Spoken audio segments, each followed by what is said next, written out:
مولا علی شیر خدا نے ایک دن دیکھا کہ کتنے دن گزر گئے، سیدہ فاطمہ نے نہ کھایا کچھ نہیں۔ اصرار کیا کہ فاطمہ چلو یہاں نہیں تو حضور کے کاشانہ نور پہ چلی جاؤ، باپ کے گھر کی تو بیٹی ملکہ ہوتی ہے نا، تو وہاں چلی جاؤ۔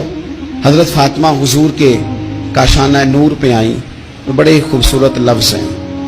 بیٹوں کو دیکھ کے بھی بندہ جوان ہوتا ہے، پر بیٹیاں بھی بڑی پیاری ہوتی ہیں۔ حضرت ام ایمن کہتی ہے میں حضور کے پاس بیٹھی تھی جب حضرت فاطمہ نے دروازے پہ دستک دی، باہر سے دستک دی، اور حدیث کے لفظ کیا ہیں؟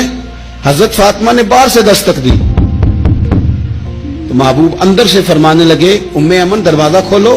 یہ دروازہ کھٹکھٹانے کا انداز تو فاطمہ کا ہے، تو فاطمہ ہی ہے دروازے پہ۔ یہ علی کے گھر کی ہے عزت، علی سے سنتے ہیں۔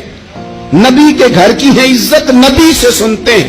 وہ جس نے معزز کیا گھرانے کو اور حسین پال کے جس نے دیا زمانے کو۔ حضرت سیدہ پاک کا انداز ہے دروازہ کھٹکھٹانے کا۔ حضرت ام ایمن کہتی میں نے جھٹ سے دروازہ کھولا تو حضرت فاطمہ کا وہ چہرہ جس پر شدت بھوک کے آثار نمایاں تھے، حضور کے سامنے گئی تو لفظ نہیں کہے پر آنسوؤں سے آنچل بھیگ گیا۔ محبوب نے دست شفقت رکھا، فرمایا پتر کیا ہوا؟ عرض کی ابا جی بہت دن بیت گئے، کچھ کھایا نہیں، آج شیر خدا نے کہا ہے کہ حضور کے گھر ہی چلی جاؤ تو وہیں سے کچھ کھا لو، تم یہاں تو مسلسل فاقہ کرتی ہو اور کسی چیز کا سوال نہیں کرتی ہو۔ تو نبی پاک علیہ السلام نے کیا فرمایا؟ او میرے سنگیو، بچوں کو سہولتیں بھی دو پر انہیں جینے کا سلیقہ بھی سکھاؤ، اپنی اولاد کو نعمتیں بھی دو۔ حضور نے فرمایا اللہ تمہیں وسعت دے تو گھر والوں کو دو، انہیں وسعت بھی دو پر صبر کے سلیقے بھی سکھاؤ، انہیں جینے کا ڈھب بھی سکھاؤ۔ نبی پاک علیہ السلام نے فرمایا فاطمہ بیٹا اگر تم کہو تو یہ 5 بکریاں کھڑی ہیں میں تمہیں بکریاں دے دیتا ہوں، اور اگر تم کہو تو میں تمہیں 5 وظیفے سکھا دیتا ہوں۔